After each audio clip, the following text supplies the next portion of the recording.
As the echoes of Aurelius's rallying cry still reverberated through the halls of the Gaia Forum, the universe was already changing.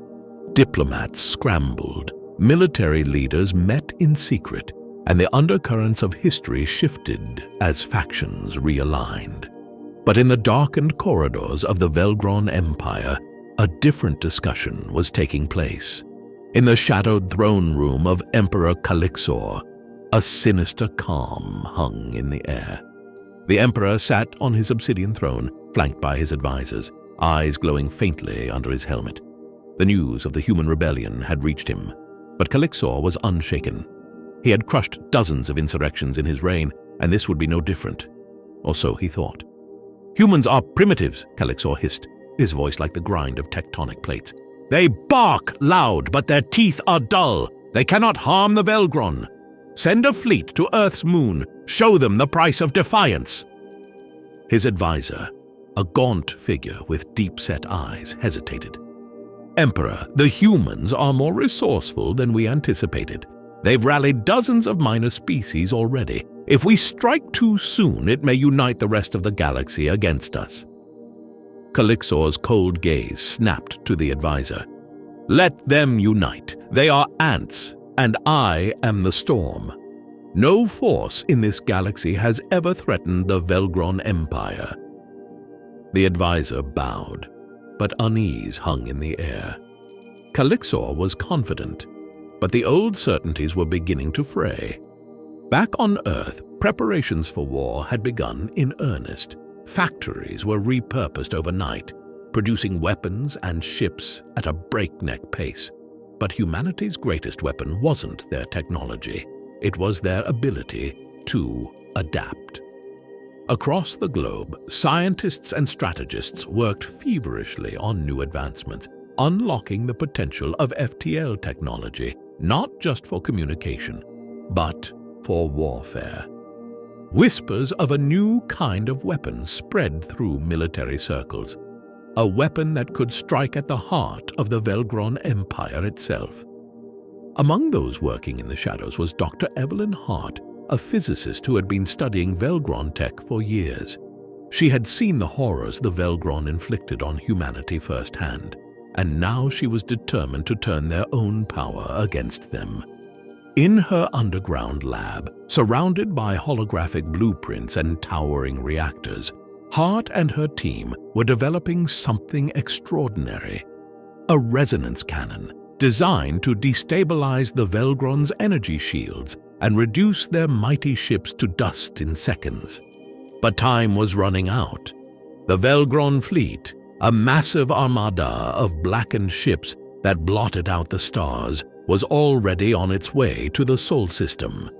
Humanity had days, maybe hours, before the Velgron arrived.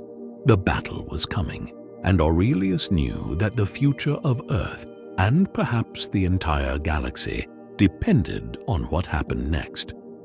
In the command center beneath the Gaia Forum, Aurelius stood before a vast digital map of the galaxy, showing the movements of fleets, the alliances forming, and the strategic points of interest.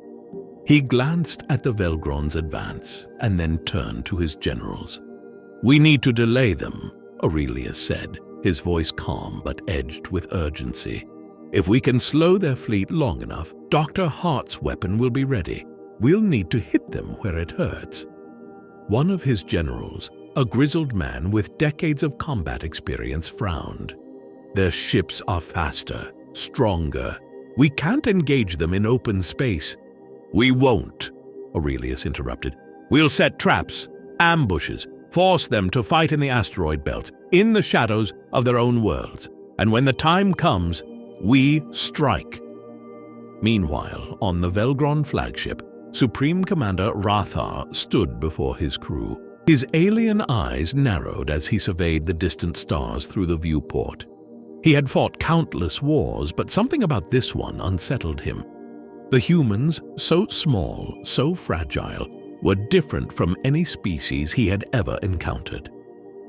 They fought not just for survival, but for something deeper.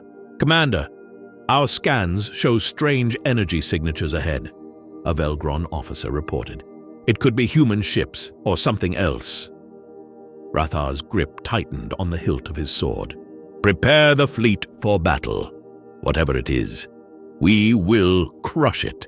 But as the Velgron fleet entered the asteroid field, they encountered something they hadn't expected. Human ships, small and agile, darted between the rocks, luring the Velgron into a deadly maze. Mines, hidden among the debris, detonated in fiery bursts, taking out entire squadrons of Velgron fighters. It wasn't a victory, but it was enough to slow them down. In the heart of the asteroid field, Aurelius watched the battle unfold on the command screen. "Good," he muttered under his breath. "Just a little longer." Back on Earth, the resonance cannon was nearing completion.